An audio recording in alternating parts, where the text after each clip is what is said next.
Assalamualaikum warahmatullahi wabarakatuh. Saya Miki Ermila, jurusan Sastra Indonesia, Universitas Andalas. Kali ini saya akan mempresentasikan hasil analisis puisi dengan teori Roman Ingarden. Pertama, puisi merupakan sebuah struktur yang kompleks, maka untuk memahaminya perlu dianalisis sehingga dapat diketahui bagian-bagian serta jalinannya secara nyata.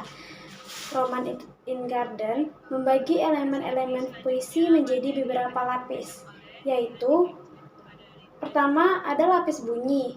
Lapis bunyi merupakan semua satuan bunyi berdasarkan suatu konvensi bahasa tertentu dalam bahasa Indonesia. Pada analisis bunyi, haruslah ditujukan pada bunyi-bunyi atau pola bunyi yang bersifat istimewa atau khusus, yaitu yang dipergunakan untuk mendapatkan efek puitis atau nilai seni. Lapis bunyi ini merupakan lapis pertama dalam karya sastra, yaitu puisi. Kedua, lapis arti. Lapis arti merupakan gabungan dari satuan yang terkecil hingga yang terbesar yang bergabung menjadi suatu cerita. Lapis arti terbagi dalam kosakata, citraan, dan sarana retorika. Ketiga, lapis dunia yang implisit. Maksudnya adalah dunia yang dipandang dari sudut pandang tertentu, misalnya dipandang dari objek-objek yang dikemukakan. Lapis dunia yang dipandang dari titik pandang tertentu yang tak perlu dinyatakan tetapi tergantung di dalamnya. Sebab peristiwa dalam sastra dapat dikemukakan atau dinyatakan, terdengar atau terlihat, bahkan peristiwa yang sama. Misalnya suara jendela,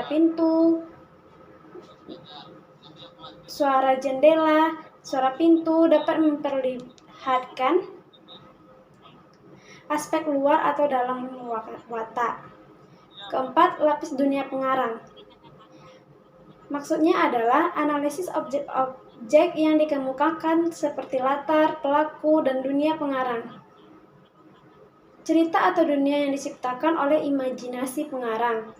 Kelima, lapis metafisis adalah lapis terakhir dalam sastra norma yang dapat memberikan kontemplasi di dalam karya sastra yang dikaji.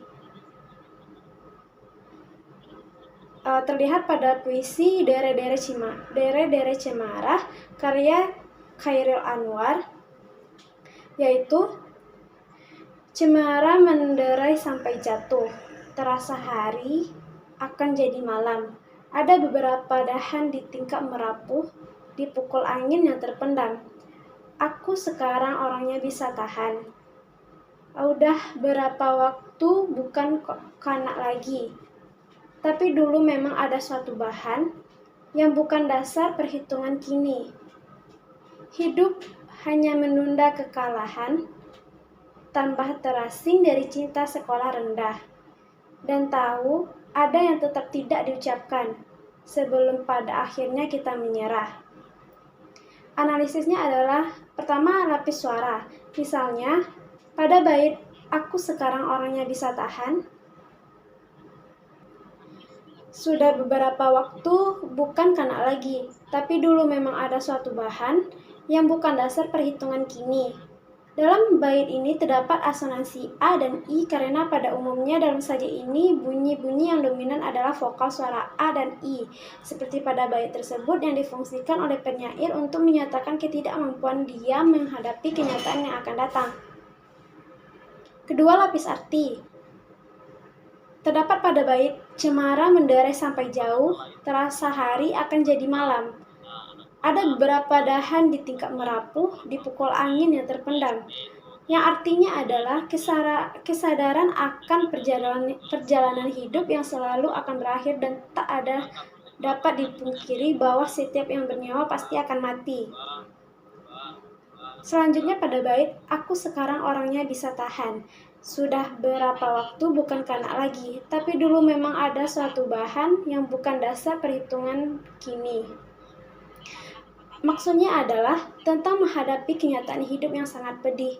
Aku sekarang orangnya bisa tahan, artinya si aku sekarang bisa tahan menghadapi kenyataan seperti ini. Sudah berapa waktu bukan kanak lagi. Maksudnya si aku sudah dewasa dan tidak seperti anak-anak lagi. Selanjutnya pada bait hidup hanya menunda kekalahan tanpa terasing dari cinta sekolah rendah. Dan tahu ada yang tetap tidak diucapkan sebelum pada akhirnya kita menyerah. Bait ketiga ini artinya adalah hidup hanya menunda kekalahan, berarti hidup yang hanya pasrah menunggu kegagalan. Selanjutnya, lapis dunia pengarang. Bait pertama kalau dikaitkan dengan lirik-lirik sebelumnya, seolah-olah menceritakan sebuah kehidupan si aku yang mulai lelah dengan simbol-simbol seperti dahan, yaitu bagian tubuh manusia yang mulai lemah dengan kiasan merapuh, simbolik malam akan mengimajinasikan pada kesunyian tempat sedang orang beristirahat dan akhir dari sebuah kehidupan telah dimanfaatkan si penyair untuk sebuah proses kematangan.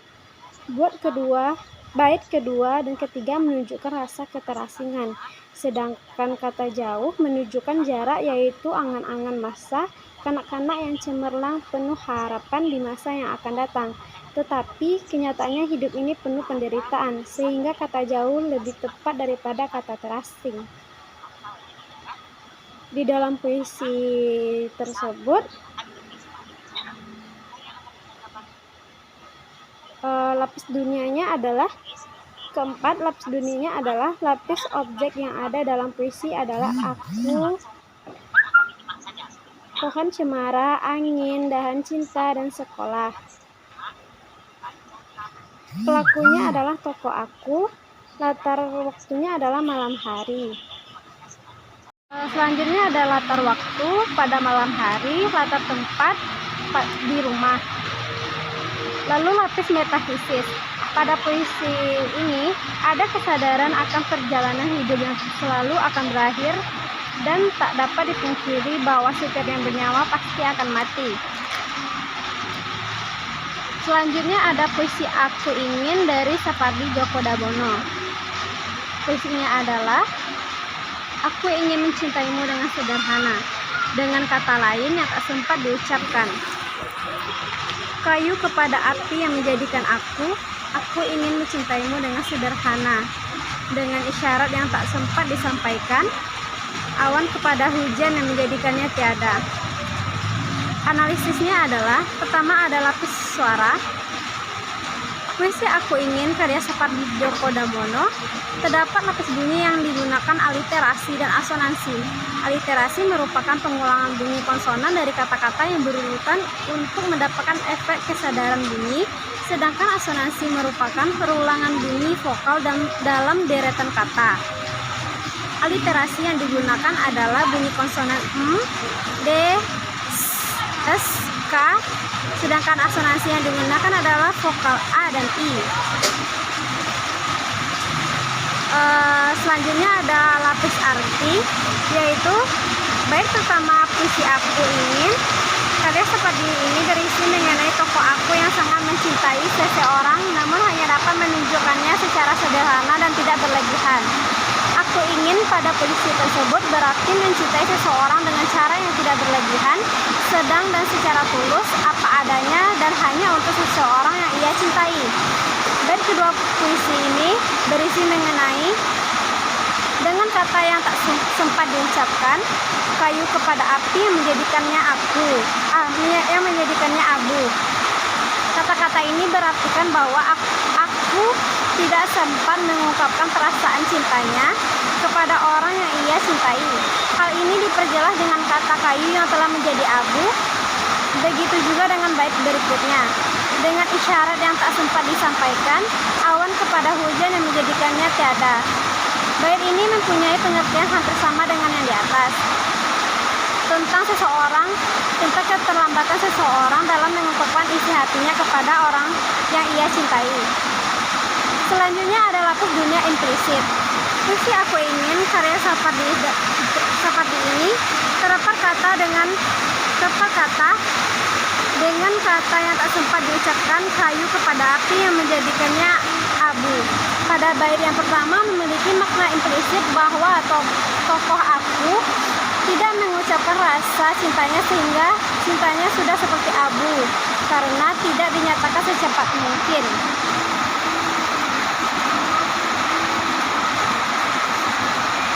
Pada bait kedua terdapat dengan isyarat yang tak sempat disampaikan hujan kepada awan yang menjadikannya tiada, memiliki makna implisit bahwa tokoh aku terlambat menyampaikan rasa cintanya.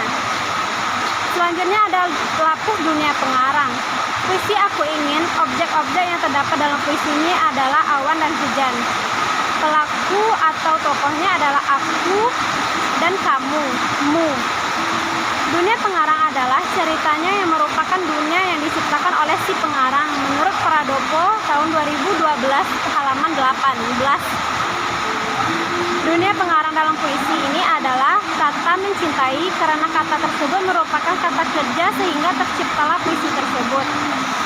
Kata-kata yang digunakan Sapardi Djoko Damono dalam puisi ini sederhana tapi maknanya sangat dalam. Dari beberapa kata yang menjadikannya kata kunci dalam puisi ini adalah mencintai kamu dengan sederhana. Selanjutnya ada lapis metatesis.